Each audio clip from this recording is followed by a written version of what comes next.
Morning. मैं हूं आपका होस्ट और एस्ट्रोलॉजर अमन। शुक्र ग्रह के ऊपर आज कुछ आपको फैक्ट्स बताऊंगा। शुक्र ग्रह सतयुग में इतना इम्पोर्टेंट नहीं माना जाता था, लेकिन कलयुग में आज के प्रेजेंट टाइम में शुक्र का स्ट्रांग होना बेहद ज़रूरी है, क्योंकि शुक्र ग्रह हर प्रकार के सुख को दर्शाता है। लग्जरियस आइटम्स को, दो पहिया चार पहिया वाहन को, विदेश यात्रा को, घर के सुख को, हर प्रकार के सुख को शुक्र से जोड़कर देखा जाता है। लगन कुंडली में D1 चार्ट में शुक्र ग्रह यदि चतुर्थ भाव में बैठा हो, कारक हो, तो ऐसी कंडीशन में व्यक्ति को बहुत ज़्यादा मात्रा में सुख की प्राप्ति होती है। वाहन का सुख, मकान का सुख, धन का सुख और साथ में मदर का सुख भी व्यक्ति को मिलता है। लेकिन शुक्र यदि चतुर्थ भाव में कारक स्थिति में होगा, तभी ऐसे सुख का लाभ व्यक्ति को नसीब होगा। शुक्र ग्रह चतुर्थ भाव में बैठकर दिग्बली होता है, दिशा का बल भी मिलता है। शुक्र ग्रह यदि चतुर्थ भाव में वे बैठा है और वो कुंडली में अकारक है, यानी कि वो लग्नेश का शत्रु है, तो ऐसे में चतुर्थ भाव में शुक्र बैठेगा तो व्यक्ति को हर प्रकार के सुख से वंचित भी रखेगा।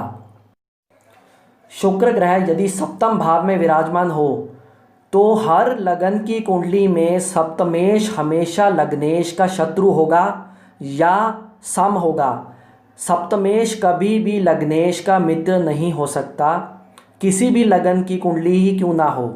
ऐसे में शुक्र ग्रह सप्तम भाव में बैठकर बहुत ज़्यादा अच्छा वैवाहिक जीवन नहीं देता। हालांकि शुक्र ग्रह सप्तम भाव में बैठकर कारक माना जाता है, सप्तम भाव शुक्र का कारक भाव है, लेकिन यदि वो क्रूर ग्रहों से दूषित हो, राहु केतु के एक्सिस में हो, शनि के साथ विराजमान हो या शुक्र के साथ बृहस्पति बैठा हो, तो ऐसे में वैवाहिक जीवन अक्सर खराब रहता है। यदि शुक्र सप्तम भाव दूषित नहीं है किसी भी शत्रु ग्रह से, राहु केतु के एक्सिस में यदि शुक्र नहीं है, तो सप्तम भाव में शुक्र बैठकर वैवाहिक जीवन को भी कुछ हद तक अच्छा बनाता है। शुक्र ग्रह जब भी सप्तम भाव में बैठता है तो ऐसे में अष्टमेश और अष्टम भाव को भी बल मिलता है और व्यक्ति को शुक्र की दशा अंतरदशा में कम ऑब्स्टेकल्स का सामना करना पड़ता है।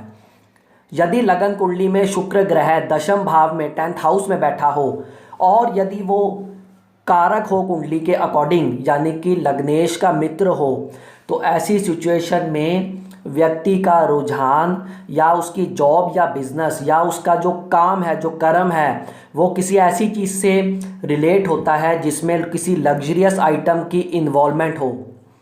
लेकिन दशम भाव में यदि अकारक शुक्र बैठा हो, लग्नेश का शत्रु हो, तो ऐसी अवस्था में यहाँ बैठा शुक्र कार्य क्षेत्र में बहुत दिक्कत देता है। व्यक्ति को मान सम्मान मिलने में परेशानी आती है, व्यक्ति को लग्जरियस आइटम्स आसानी से नहीं मिल पाती, उनका सुख भी नहीं मिल पाता।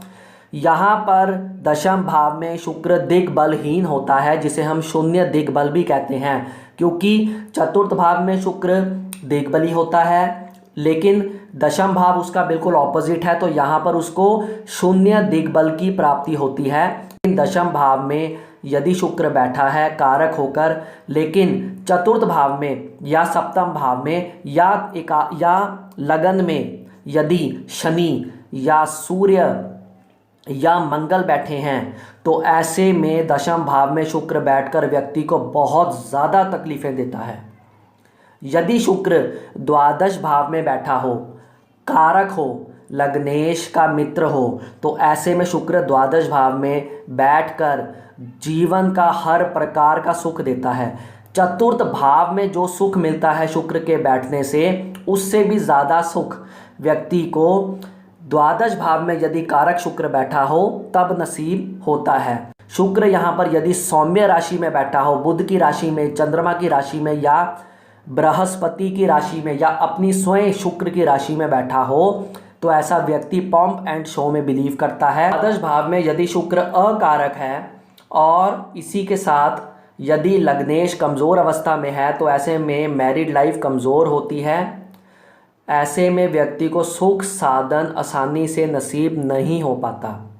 द्वादश भाव हालांकि शुक्र का कारक भाव है, लेकिन यदि अकारक शुक्र बैठा है तो वो आपको द्वादश भाव के नेगेटिव रिजल्ट्स ज़्यादा देगा, पॉजिटिव रिजल्ट्स कम मात्रा में मिलेंगे। कारक शुक्र द्वादश भाव में बली अवस्था में हो, बृहस्पति उसी लगन कुंडली में शुभ स्थिति में विराजमान हो और चंद्रमा यदि अष्टम में हो तो ऐसा व्यक्ति विदेश में जाकर बहुत नाम कमाता है, बहुत ज़्यादा उसको लग्जरियस लाइफ मिलती है। चतुर्थ भाव में, सप्तम भाव में, दशम भाव में और द्वादश भाव में शुक्र यदि कारक होकर बैठा है लेकिन वो मंगल की राशि में या सूर्य की राशि में या शनि की राशि में बैठा है तो ऐसे में शुक्र कारक होकर भी बहुत ज़्यादा हद तक शुभ फल देने में सक्षम नहीं रहेगा। शुक्र एक सौम्य ग्रह है और ये सौम्य राशि जैसे कि चंद्रमा की राशि, बुध की राशि और बृहस्पति की राशि में ज़्यादा शुभ फल दिया करता है।